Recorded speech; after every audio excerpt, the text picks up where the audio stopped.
finally guys हामी आज यता छौँ है नाइटको छ है भ्रमण छ नाइट हामी घुम्दैछौँ यसरी हामी हिँड्दैछौँ लङ्काबे कुवा भन्ने ठाउँमा है हामी यसरी हिँड्दैछौँ साथीभाइहरूसँग रमाइलो छ है आज रमाइलो गर्दै अब फाइनली केही दिनपछि गो ब्याक नेपाल हुने हो त्यही भएर आज घुमाउँ न भनेर है यसरी हाम्रो बोस पनि म्यानेजर पनि हुनुहुन्छ है देख्न सक्नुहुन्छ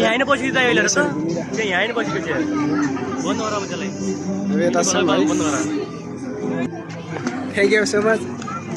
thank you so much ma'am यहाँहरूले हामीलाई होइन सहयोग गरेर हामीलाई उहाँ घुमाउनु भयो यसरी हाम्रो म्यानेजर बोस यहाँ पनि हुनुहुन्छ